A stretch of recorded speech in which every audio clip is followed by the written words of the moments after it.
जय हिंद। आज के टॉपिक में हम सीखते हैं कि जब किसी एक नाउन का अधिकार दूसरे नाउन पर होता है तो वहां पर कहते हैं पजेसिव केस। इसका अर्थ होता है, पजेसिव का अर्थ होता है अधिकार। ठीक है, तो अधिकार वो व्यक्त करता है, एक नाउन दूसरे नाउन पर अधिकार जमाता है, अपना बताता है, तो वहां पर पजेसिव केस होता है, वहां पर पजेशन होता है। इसका अर्थ होता है अधिकार। पजेशन का मीन्स अधिकार।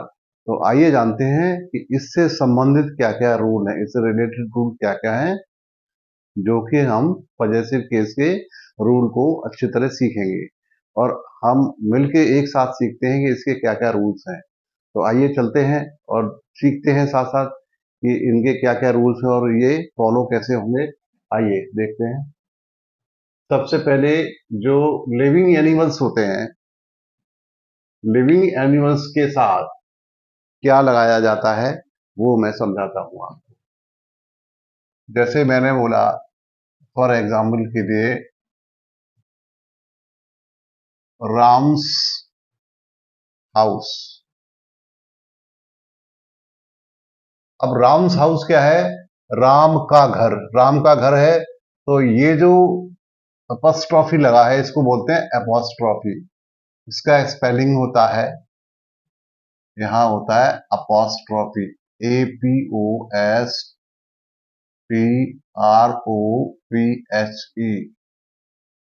ये होता कैसे? ऐसे ऊपर कॉमा होता है, ये लेटर के ऊपर कॉमा होता है, उसके बाद फिर एस आता है, तो इसके लिए इसको बोलते हैं एपस्ट्रॉफी एस। ये एपस्ट्रॉफी हो गया। ये जो ऊपर लगा है कॉमा, ये एपस्ट्रॉफी है। इसका मतलब होता है का, राम का घर। ठीक है, और देखिए,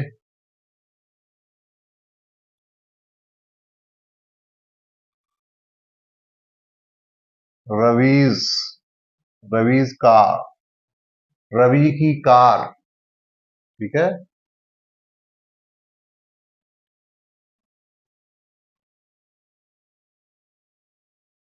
गीताज बुक, गीता की किताब, गीताज, गीता किसी का नाम है, नाउन है, तो गीता की किताब। इस तरह से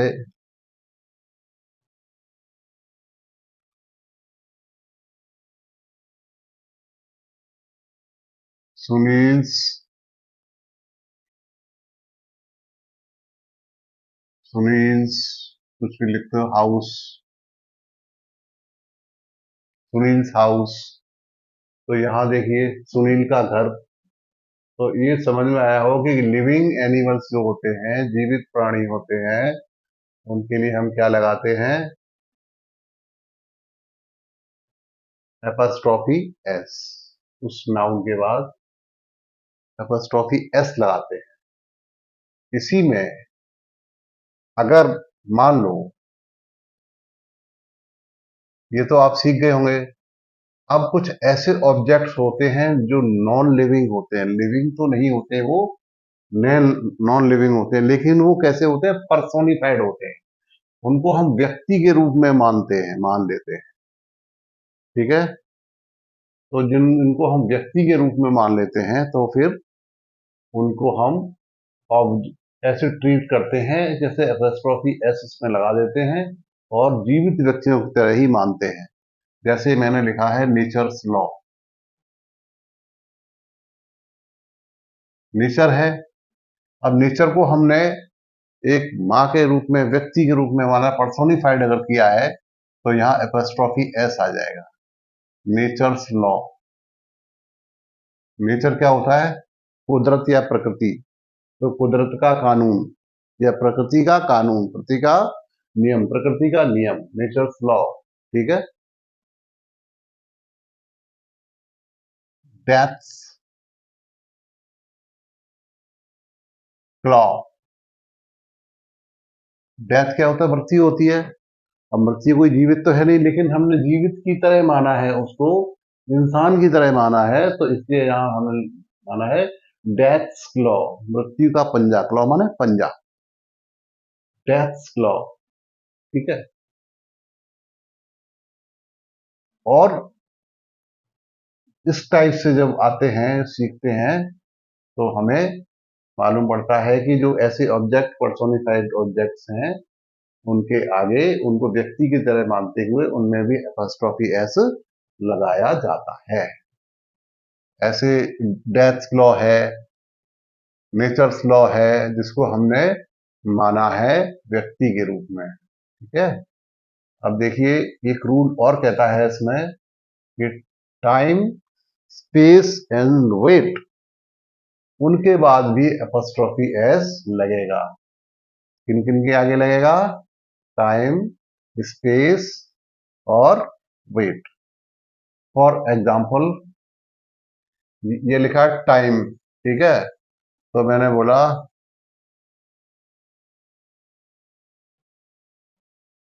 अ day's time, I am giving you a day's time, एक दिन का समय दे रहा हूं, और डेज टाइम, एक दिन का। तो डे को हमने क्या माना है? जीवित तो नहीं है, लेकिन ये समय है, टाइम है, इसलिए हमने इसके आगे अपॉस्ट्रोफी और एस लगाया हुआ है।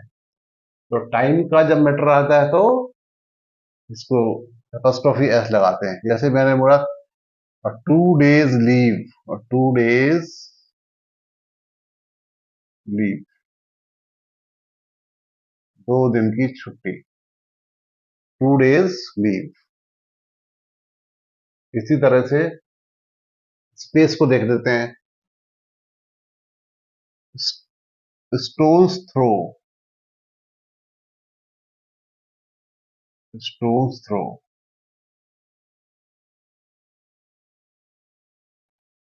स्टोन थ्रो होता है, एक इडियम है, नजदीक में, पास में, तो इसलिए ये इसको रिप्रेजेंट हो रहा है स्पेस को, स्थान को। स्टोन थ्रो मतलब जहां तक हमारा स्टोन जा सकता है, मतलब थोड़ी दूर पर ही। स्टोन थ्रो मतलब थोड़ी दूरी पर ही, जहां तक पत्थर फेंकते हैं, तो थोड़ी दूर, छोटी दूरी तक, शॉर्ट डिस्टेंस तक। तो स्पेस आ गया तो स्टोन थ्रो हो गया ये, ठीक है। और ऐसे ही वेट, वेट क्या? वजन के लिए, जैसे 2 किलोज, ये आ गया किलो, यहां आ गया 2 किलोज वेट, 2 किलो का वजन। इट हैज 2 किलोज वेट, ये 2 किलो का वजन रखता है, इसका 2 किलो का वजन है, तो यहाँ आ गया 2 किलोज वेट। अब देखिए यहां पर भी एपॉस्ट्रोफी आया, किलोज के बाद भी आया, स्टोन्स के बाद आया स्टोन थ्रो, और ये डेज वर्क, डेज, और डेज टाइम, और डेज टाइम, ठीक है। तो ये समझ में आया हुआ क्या नियम है इसका? टाइम, स्पेस और वेट, इनके आगे भी अपॉस्ट्रोफी एस हम लगाते हैं।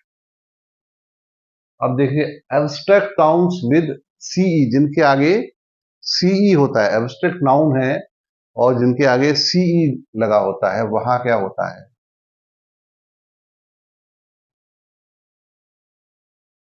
के साथ केवल क्या लगेगा? अपॉस्ट्रोफी लगेगा, अपॉस्ट्रोफी, अपॉस्ट्रोफी ही लगेगा। ये वाला ऊपर, ऊपर वाला कॉमा लगेगा बस खाली, ठीक है, इसको अपॉस्ट्रोफी बोलते हैं। लगता है, एस नहीं लगाते, एस नहीं, एस हम नहीं लगाएंगे, एस उसमें नहीं लगाते, ठीक है। ये रूल नोट कर लें। अब जैसे यहां लिखा मैंने, फॉर जस्टिस सेक,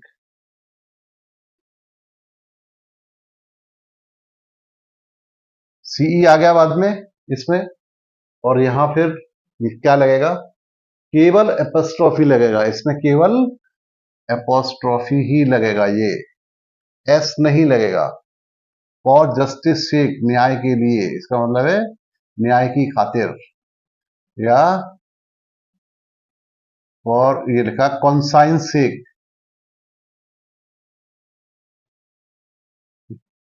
यहां पर भी देखिए सीई आया, सेक। ये क्या होता है कॉन्साइंस? विवेक, अपना जो बुद्धि होती है, बुद्धि विवेक होता है, उसके लिए आता है कॉन्साइंस। तो अपने विवेक के लिए, सेक माने के लिए, और विवेक, बुद्धि के लिए, अपने विवेक से अपने काम लो, विवेक से, ठीक है।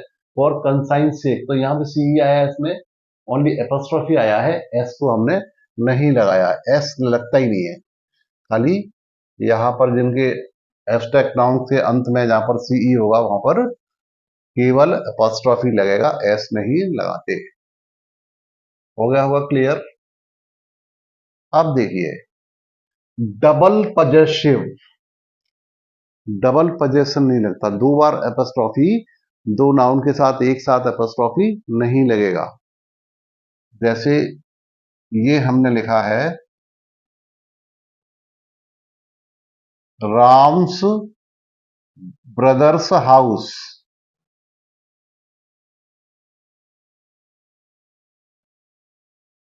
देखिए दो एपोस्ट्रोफी लग गए इसमें, राम्स, दो बार लग गया, राम्स ब्रदर्स हाउस, राम के भाई का घर। सही है गलत है? गलत है, ये दिस इज रॉन्ग। ये कैसा है? इनकरेक्ट है, इनकरेक्ट है, ये गलत है, ये गलत है। इसको कैसे लिखा जाएगा? जो बाद वाला है इसको लिखेंगे, यहां पर ये हाउस किसका है, तो ऐसे लिखेगा, हाउस ऑफ,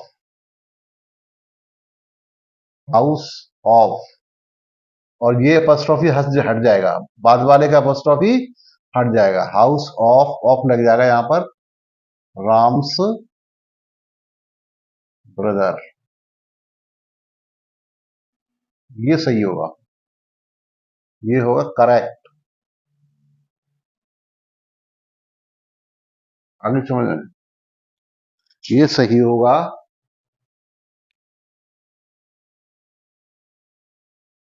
ये देखिए, राम्स ब्रदर्स हाउस, ये डबल पजेसिव लिखा था, डबल पजेसिव इनकरेक्ट होता है, ये गलत होगा, ये क्या होगा?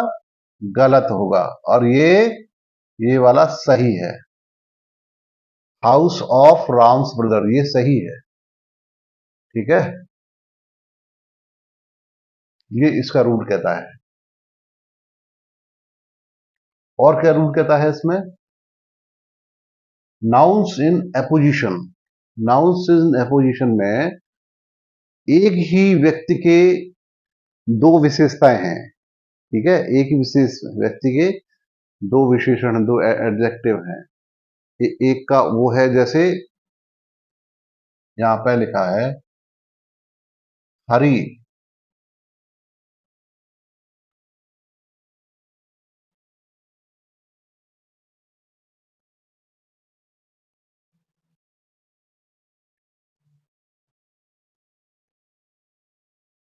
The owner,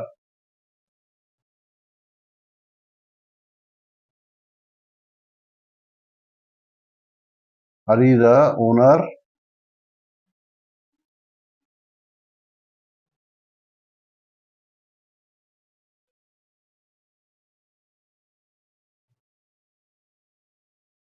Hari the owner's house. अब देखिए, हरी हो गया, ओनर हो गया, तो ओनर क्या हो गया? ओनर उसका एपोजिशन हो गया, मतलब दूसरा उसका विशेषण हो गया, दूसरी इसकी विशेषता होगी। तो हरी ओनर्स हाउस, तो यहां पर एपोस्ट्रोफी कहां लगता है? बाद वाले के पास लगता है, बाद वाले के पास लगता है, हरी द ओनर्स हाउस, ठीक है। अब जैसे ये लिखा है कालिदास, द ड्रामाटिस्ट,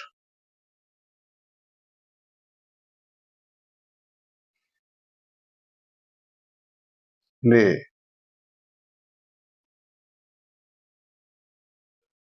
तो ये नाम हो गया कालिदास, ये इसका एपोजिशन हो गया।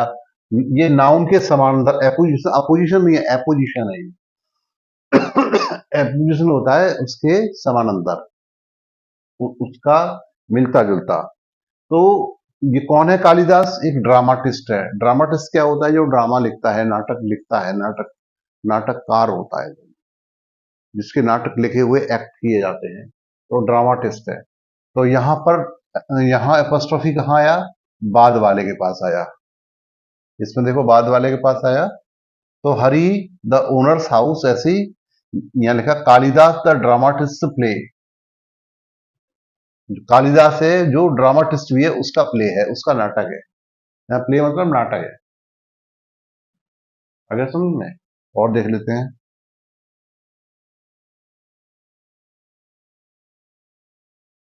मीका द ग्रेट सिंगर,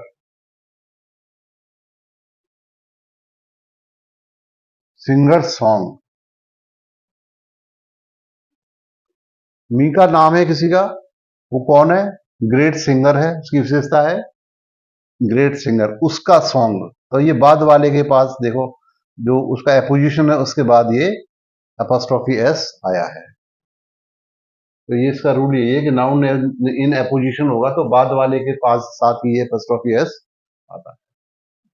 ऐसे double position for a single noun, एक की वस्तु है, वस्तु एक है, एक चीज है, कोई इसके दो लोगों का अधिकार है, दो लोगों का पोजीशन है। इसमें क्या करते हैं हम, जो बाद वाला व्यक्ति है उसके नाम के आगे, उसके आगे एपोस्ट्रोफी लगेगा। फॉर एग्जाम्पल, विनोद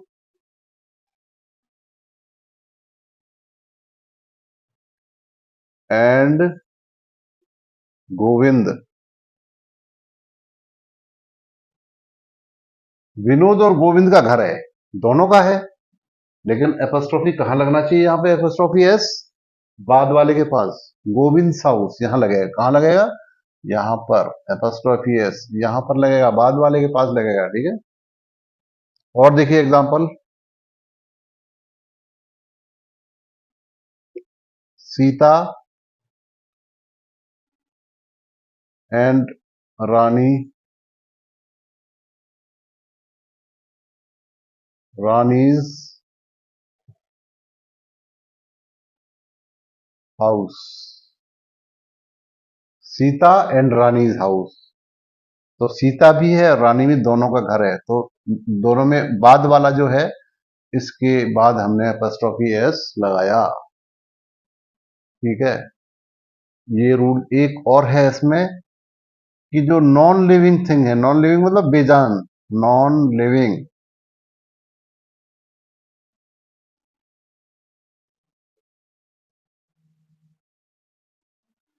यानी बेजान वस्तुओं के साथ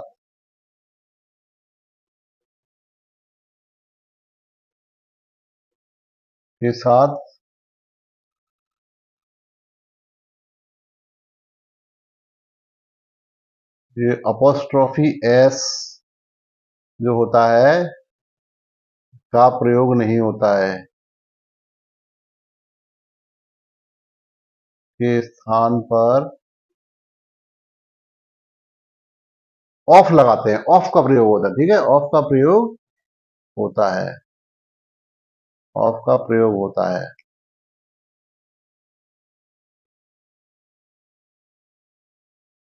नॉन लिविंग थिंग्स जो हैं, नॉन लिविंग थिंग्स या बेजान वस्तुएं, उनके लिए हम एपोस्ट्रोफी एस के स्थान पर क्या लगाते हैं? Of.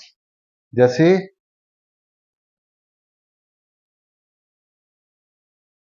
The chair, the leg of the chair, the leg of the chair, leg of आ गया, यहाँ एपोस्ट्रोफी नहीं आया। The leg of the chair. तो किसकी लेग है? चेयर की लेग है। तो जिसकी लेग है इसको हम बाद में रखते हैं। जिसका पोजीशन है, जिसका अधिकार है, उसको हम बाद में रखते हैं। ठीक है। जैसे a pillar of the house, pillar of the building.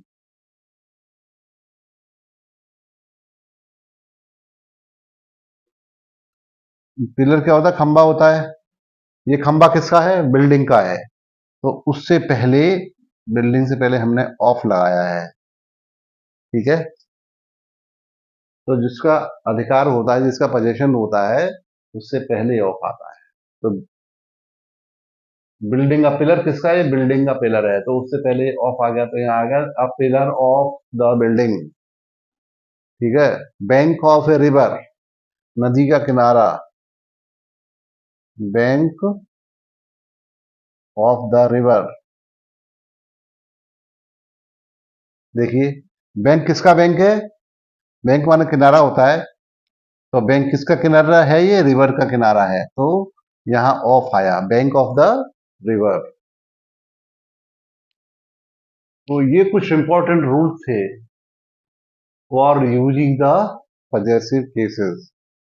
ये आपने समझे होंगे, आपकी समझ में आए होंगे, आपने ध्यान से पढ़ा होगा, और इसको आप नोट भी कर सकते हैं, सो दैट आपके बहुत काम आएगा। ग्रामर में इसकी भी अपनी बहुत अलग महत्व है, इम्पोर्टेंस है। लगातार अपनी ग्रामर की नॉलेज को बढ़ाते रहिए, और हमारे साथ इंग्लिश लर्न करते रहिए, सीखते रहिए, और अपनी नॉलेज को इम्प्रूव करिए, अपनी इंग्लिश लैंग्वेज को मजबूत बनाइए। So have a nice time. Thank you so much.